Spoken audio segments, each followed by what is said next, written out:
Peranan agroforestry dalam mempertahankan fungsi hidrologi daerah aliran sungai atau DAS. Jurnal Agrivita 26 volume 1 halaman 1-8. Dosen pengumpu yang pertama itu ada Ibu Maya Kartikasani, S.Hud MSc.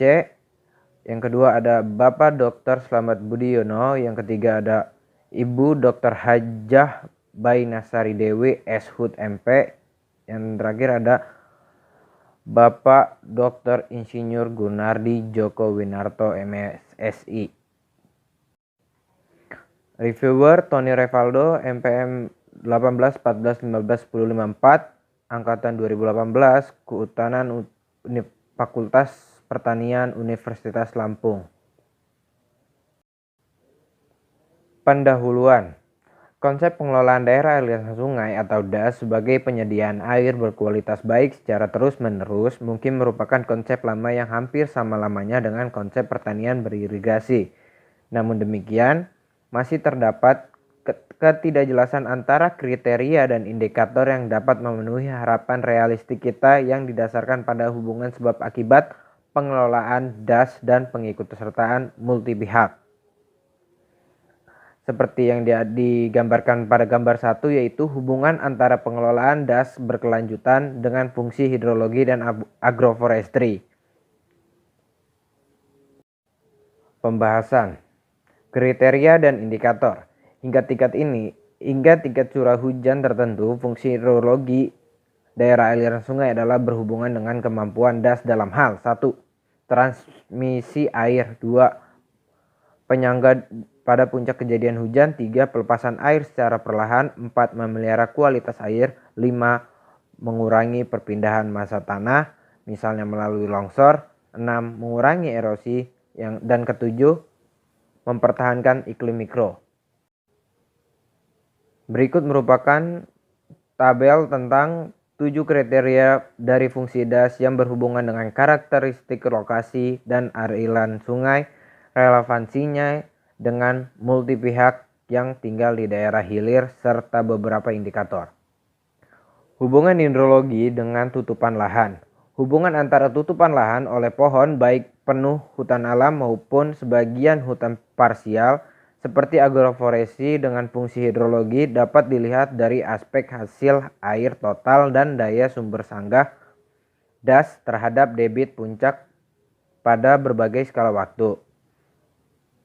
Peran sistem penggunaan lahan pada bentang lahan atau landscape dapat dilihat dari sudut perubahan tingkat evapotranspirasi yang berhubungan dengan keberadaan pohon, laju infiltrasi tanah yang berhubungan dengan kondisi fisik tanah, dan laju drainase yang berhubungan dengan jaringan drainase pada skala landscape. Kebun lindung. Sistem klarifikasi lahan hutan di Indonesia ARIF terhadap jumlah fungsi hutan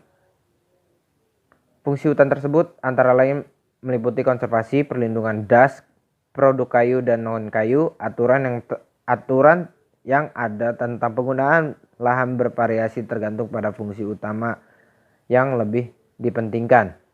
Fungsi perlindungan pada daerah hulu sebenarnya dapat diberikan oleh tutupan dari berbagai macam vegetasi selama sistem tersebut mampu dalam yang pertama, mempertahankan lapisan secara di permukaan tanah, yang kedua mencegah terbentuknya parit-parit akibat erosi, yang ketiga menyerap air untuk evapotranspirasi.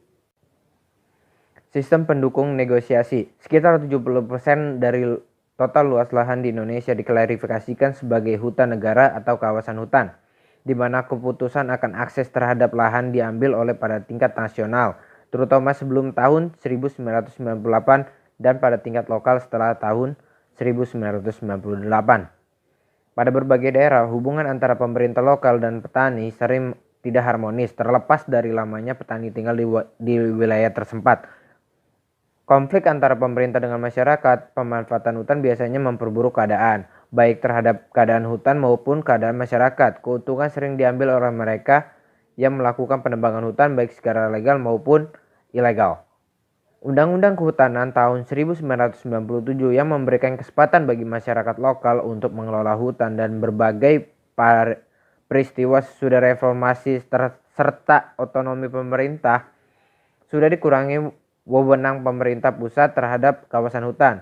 Sejalannya itu tercipta pula suatu kondisi yang memungkinkan negosiasi dari berbagai pihak.